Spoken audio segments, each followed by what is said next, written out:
Welcome back to the Trailblazers podcast. Today, we are going to dive deep into the topic of building authentic connections. And that just so happens that that's maybe how you and I met in the first place. And how lucky were we that we connected at that one time at Genius, which was, even though it was online, we knew straight away that we had a great connection. And we followed through after that too. So thank you, Brittany. And we had a very long conversation that overran that day, I remember. The follow through. I'm like, that's where it's at.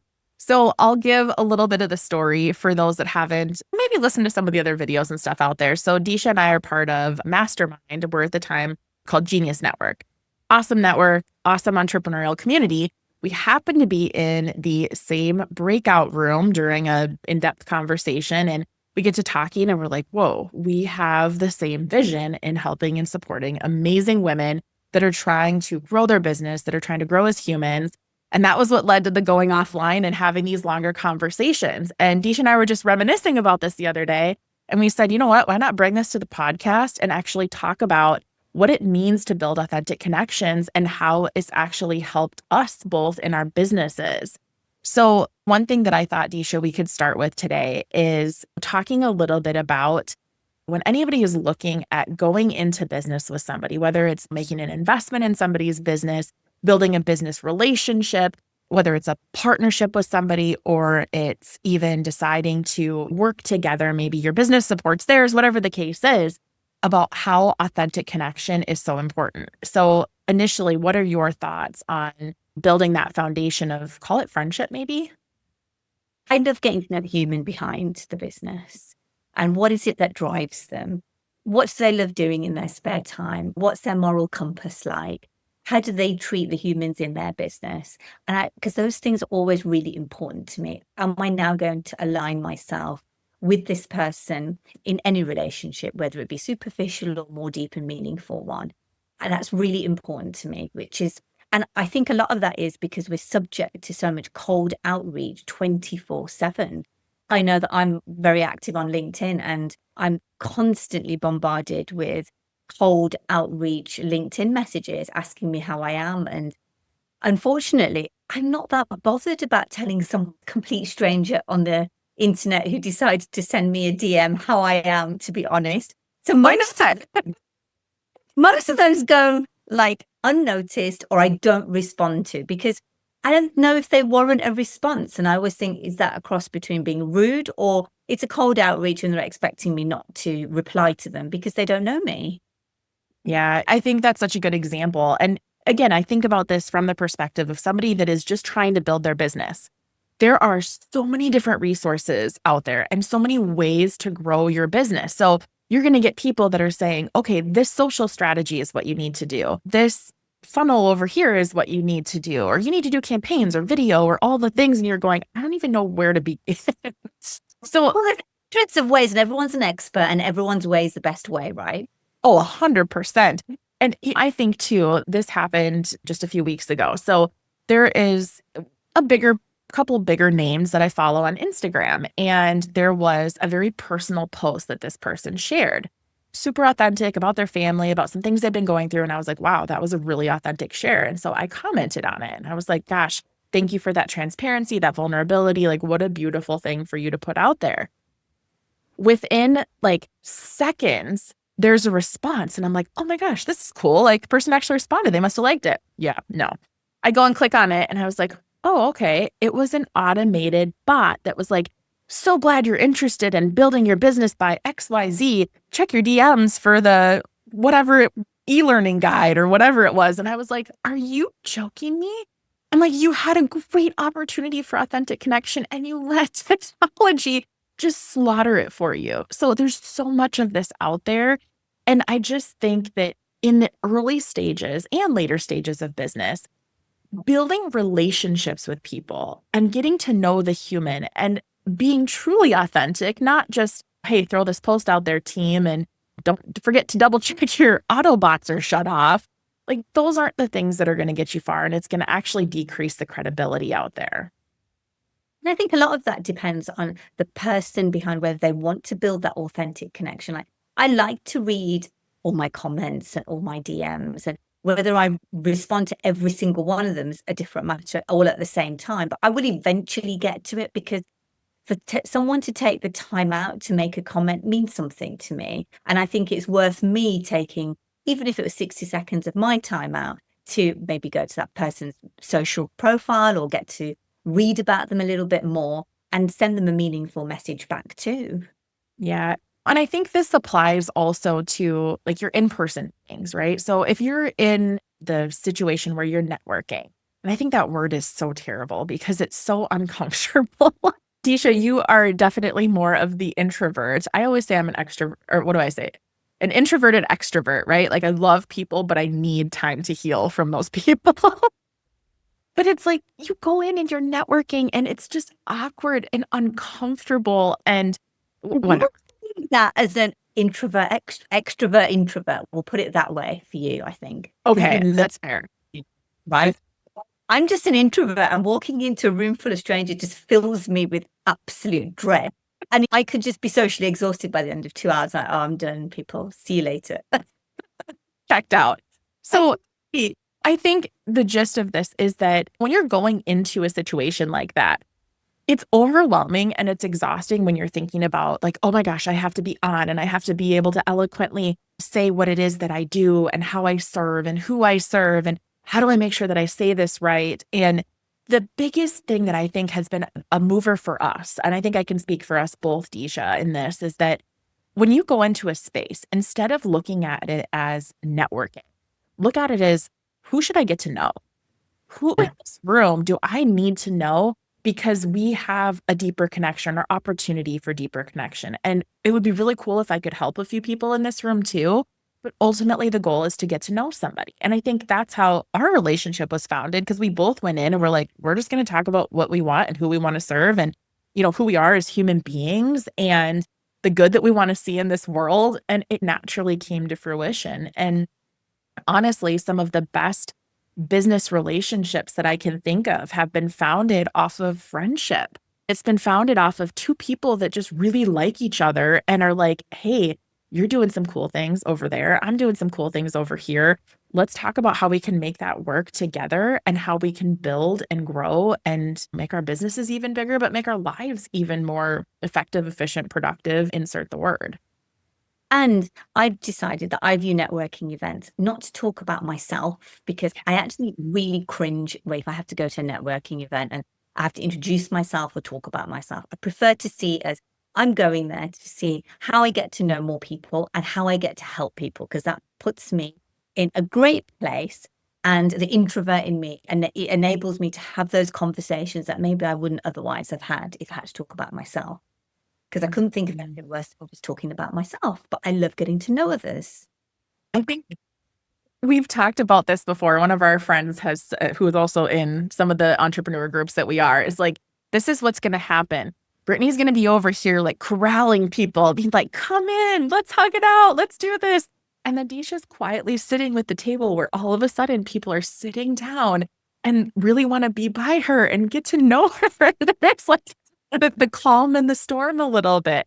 But I think that is just showing up as authentically who you are as a person. So if you are the quiet person who is terrified, who gets a pit in their stomach coming into a room, it's okay to be that person. It's okay to be the quiet observer and to take things in. And if you are more of the bold personality, it's okay to be that too. So I think that the other part of this, when you think about, again, if the topic is building authentic connection, I think we have to authentically be who we are and not feel like we have to step into the mold of what others expect.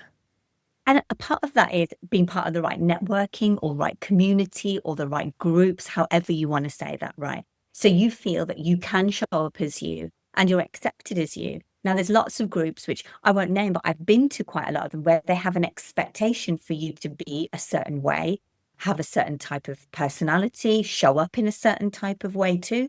And that doesn't fit everybody. And it means that you're not then attracting a diverse group of people, which would make any entrepreneur feel that they're adding to themselves in terms of personal growth and business growth, because diverse personalities bring diverse experiences with them, viewpoints, opinions, all of which are valid, but it's important that a person stood in that room feels like a valid human being and they're not the pointless person in the room.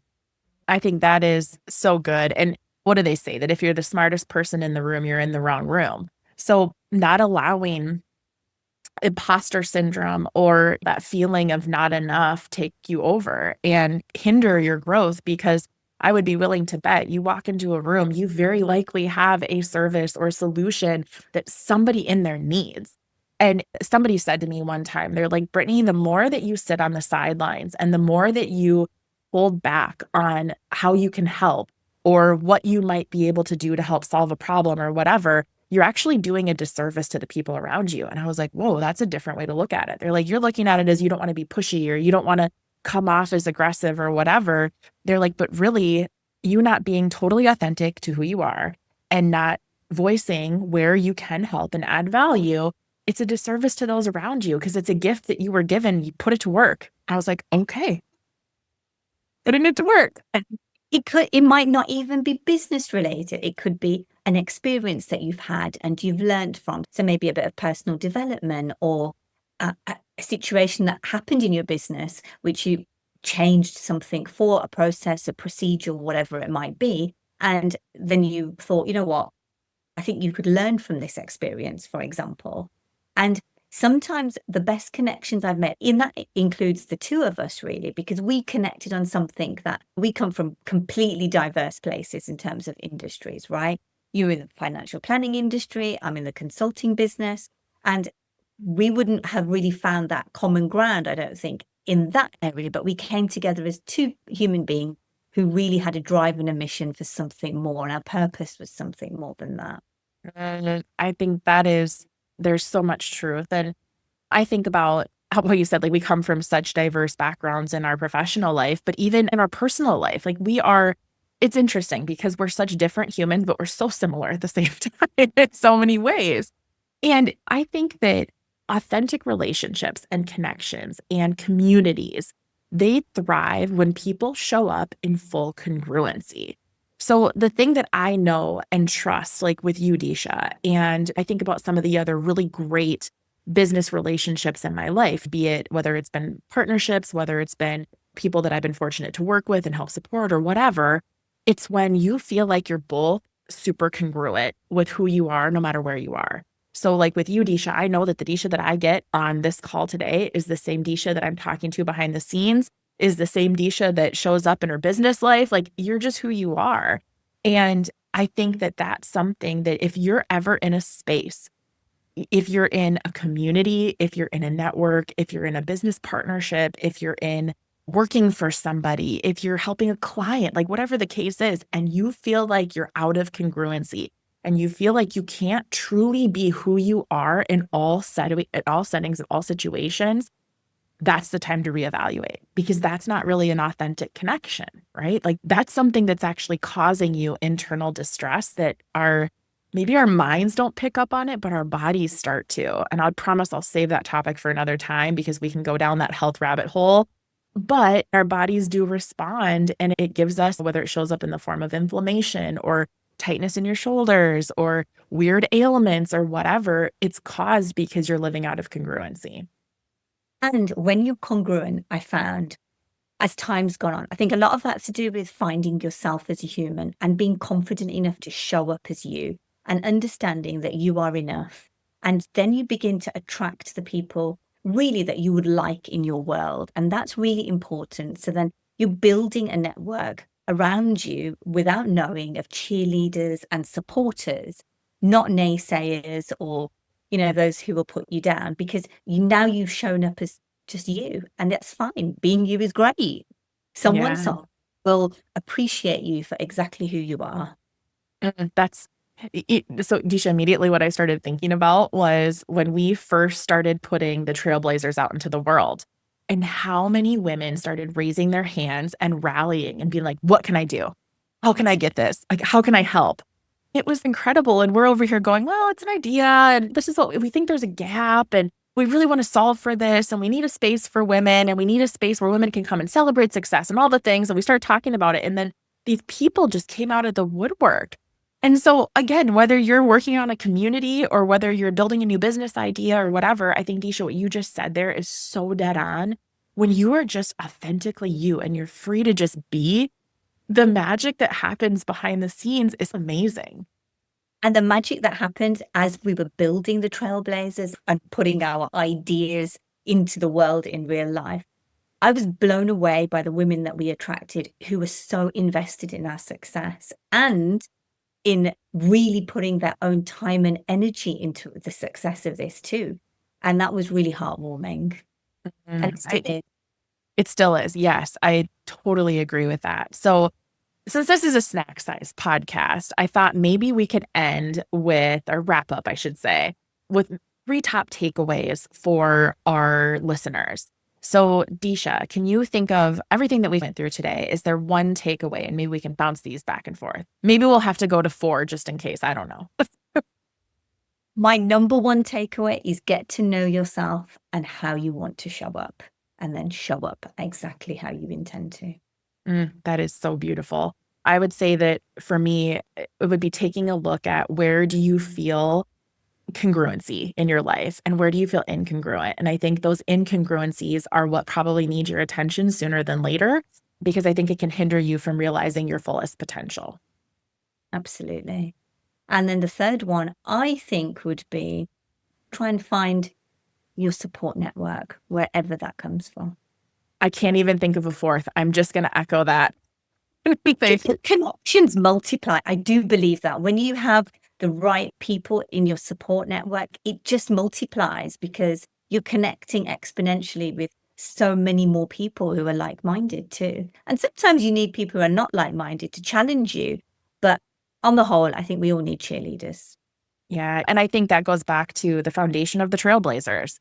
When we look at it, that sense of community, like women that are juggling all the things and are everything to everyone and all of that, we don't need another strategy. We don't need another idea. What we need is a community of people to be able to say, hey, I have this issue or I have this opportunity.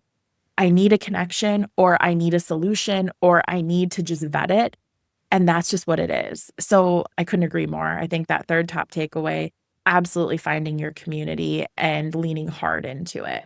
So love it. Well, that wraps up today's snack size episode of the Trailblazers. We will catch you right back here next time. Bye for now.